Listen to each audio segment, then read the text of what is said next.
Okay, so I decided to make this uh, conference video because we're expecting to have ice storm tonight. Just wanted to make sure that I had something for you guys just in case my internet goes out. So let's do a quick review of distance that we talked about today. Um, Distance is the total actual pathway taken between 2 points. So you can see this blue line here, um, and we have the start over here. Oops, looks like a happy face. And we have the finish over here. All right, and this path is how long we traveled, right? It's how far we traveled, not how long, but how far, right? FAR, we traveled. And so in science, we have two ways of measuring something in terms of travel and distance. And one of them is called the distance, and the other one is called displacement. Now, if you notice, I've got the green line here that is showing the distance here. So I was trying to get green here. All right, let's see. Let's do this in green. Okay. The distance, the displacement line, okay?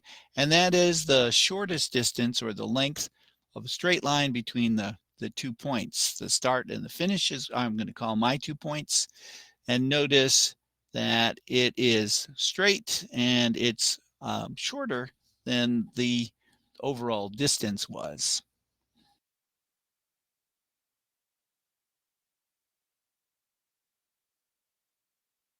Okay, so let's do some quick review, this fill in the blank. I'm going to be, let's see, I can't be the teacher on this one. Okay. All right, so let's kind of go over this together. So motion is a process of an object changing position from one location to another. Position is the location of an object within a physical frame of reference. So think about it in terms of a football game where the center takes a position or the linebacker takes a position. It may move from place to place depending on the football game, but and the running backs, but you have certain positions, especially in basketball. Frame of reference is a set of points or objects used to determine the relative movement. So like a tree or a sidewalk or a building. So you have some frame of reference as far as where you're going. When you move past those frame of references, you can tell you are moving. And then distance is the length of total actual pathway between 2 points, and displacement is the length of a straight line between 2 points. Okay, so this is the fill in the blank section of this. All right, so if we take a look at distance and displacement in a baseball game, so you'll notice to go to first base, distance is 90 feet. Displacement is also 90 feet because it's the 2 points here are the same, from the first position to from home base to first base is 90 feet. So if we go to second base, notice that the distance is 90 plus 90 or 180, but the displacement is that straight line again. We go right past the pitcher and it's 127. So it's a little bit less. So going to third base, you'll notice that the total distance is 90 plus 90 plus 90 or 270, but the displacement is 90 because we're going to go from the starting position, home base, to third base, which is not only 90 feet. And then finally a home run, 360 feet, but because the home run started at the home base and ended at home base, it's 0. So in this collaboration piece here, I hope it will show up. It says using the baseball diamond pictures, can the distance and the displacement be the same? And you'll notice that, yeah, it can be the same at first base, right? First base had had a 90 foot and a 90-foot displacement because it started and stopped at the same place, right? It did change as it went around because displacement can be 0, but distance can never be 0, right? Distance is always going to be the positive number.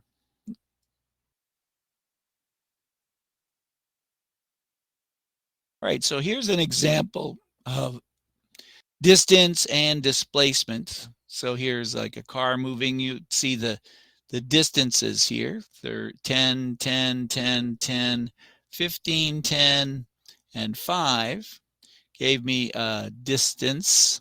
Let's do this again. So it's measuring the driving on the distance. The blue line is the displacement at each point. So we had a distance of 70 kilometers, but a displacement of only 14. Anywhere along this point, you can see the blue line. If I were to stop it, which I can't, you can see that there would be a displacement difference there. Okay, so let's find the distance and displacement here. Okay, so the distance is going to be the measurement of each one of these. So let me go ahead and draw this on here. All right, let me get green here. All right, so I've got 1, 2, 3, 4. 4 here. 1, 2, 3, 4 there. 1, 2.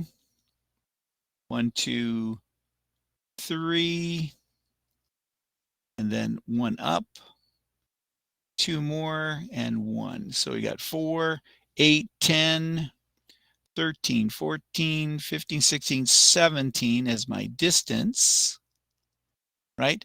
But my displacement, let's do a different color.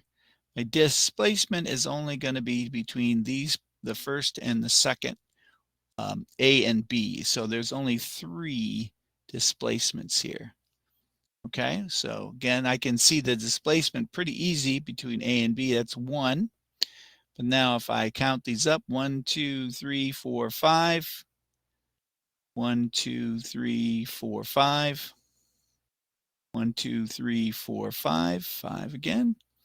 1, 2, 3. 1, 2, 3, 4.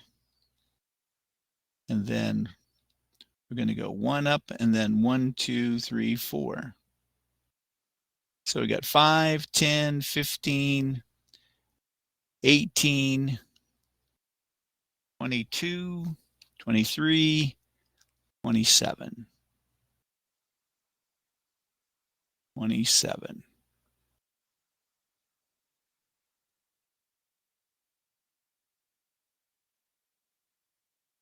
Okay, so this is a total, what's the total displacement of a car that drives 5 miles west? Okay, so let's start with let's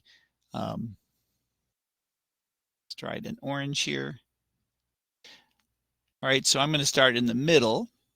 So I'm going to start right here. Then we go 1, 2, 3, 4, 5, 5 miles west,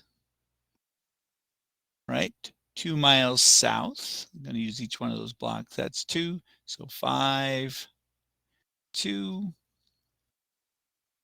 8 miles east. 5, I'm going to go past that. 8 and 3 north.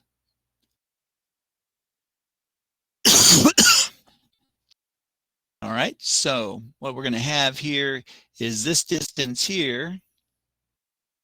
The displacement is going to be a little bit more than, it's going to be approximately 3 units, okay? Because this is on an angle here, I'm going to just, I'd have to use a Pythagorean theorem. So it's about 3. So it's a little bit more than 3.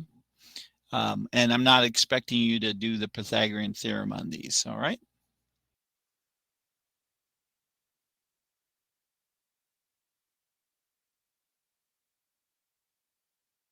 All right, so this is new information for you, scalar versus vector. So a scalar, so first of all, let's talk about quantity. Quantity is something that is measurable with a number. Okay, so I use numbers to measure how many things I have, how many dollars I have. So we're going to be talking a lot about speed and velocity here.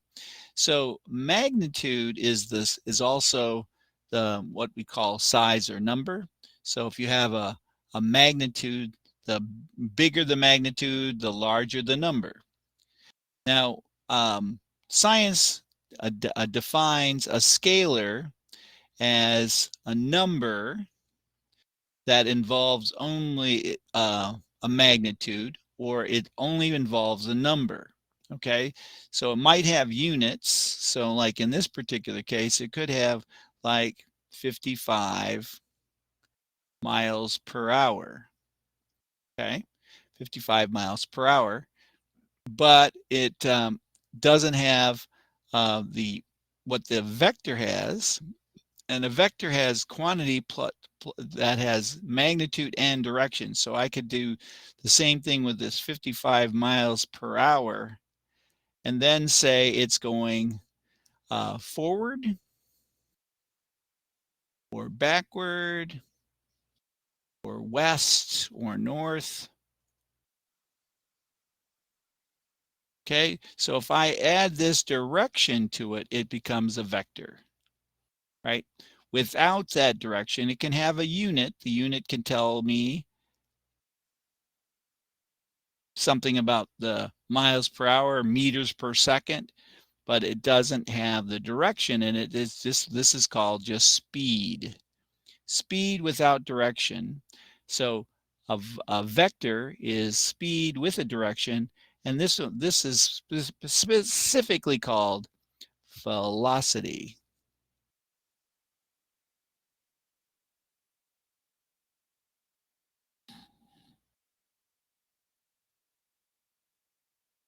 So let's take a look at this video real quickly here. It's a short video, talks a little bit about scalars and vectors.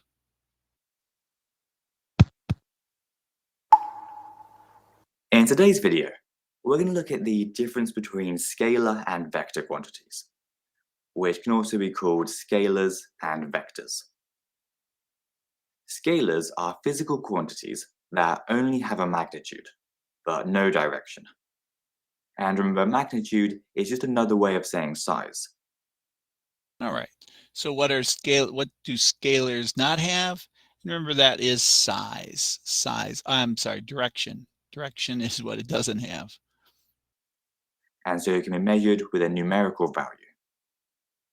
For example, if a car travels at 22 meters per second, 22 would be the magnitude of the speed.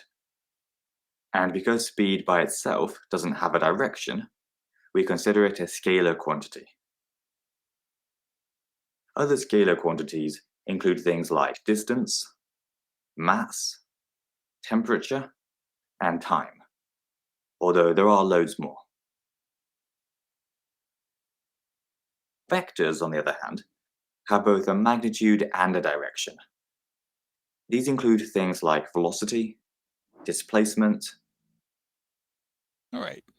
So vectors are measurements. What does a vector measurement have? It has direction. It has direction with it. That's how we know it's a vector.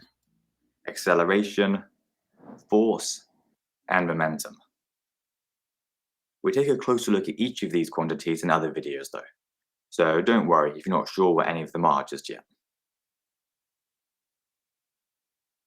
To help you understand the difference between scalars and vectors, imagine you start at this point A, and you walk a distance of 3 kilometers. Depending on which way you set off, you could end up anywhere on the circumference of this circle. This is because distance doesn't actually give us any idea of the direction, which is why it's a scalar quantity. Does distance give us any idea of direction? No, it doesn't. It doesn't give us any idea of direction. However, if you'd started at A and then told us that you walked 3 kilometers east, we'd know exactly where you ended up, because you gave the exact displacement, which is a vector quantity, because it has both a magnitude of 3 kilometers and the direction of east. In order to represent vectors, we use arrows, with the length of the arrow indicating the magnitude of the vector, and which way it's pointing indicating the direction. All right, what do you use to represent vectors? And of course, that's arrows. So 4 kilometers north would look like this, whereas 2 kilometers west would be like this, because it's pointing to the left and it's only half the size of the 4 kilometer one. We can also have negative vectors. For example, if we just had these two arrows, we could label our 2 kilometer west one as minus 2 kilometers east instead, because it's effectively backwards in the east direction. And that's true, you can have a negative vector.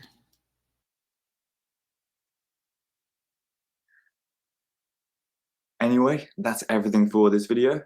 So hope you found it useful. If you did, then give us a like and subscribe, and we'll see you next time.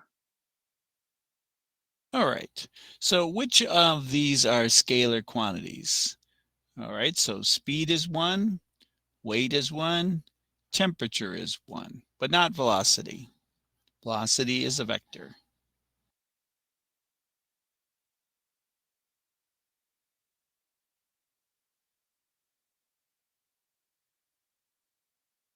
All right, which of these are vector quantities? So vectors are velocity, force, and displacement, not temperature.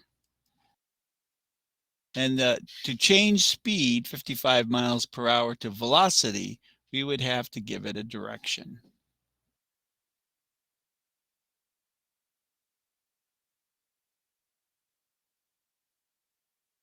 All right, so to receive bonus points for put an effort grade I gave myself an effort grade of 10, so I'm going to write it in here because I gave it the maximum amount of effort. Right, if I didn't give it the most that I thought I could, I'd give it a lower grade, up down to a 5. All right, well, thank you guys for coming in today. Hopefully I'll do this in a live class, and it won't be just recorded. Okay. All right, see you guys tomorrow. Hopefully that we won't have an ice storm. Thanks so much.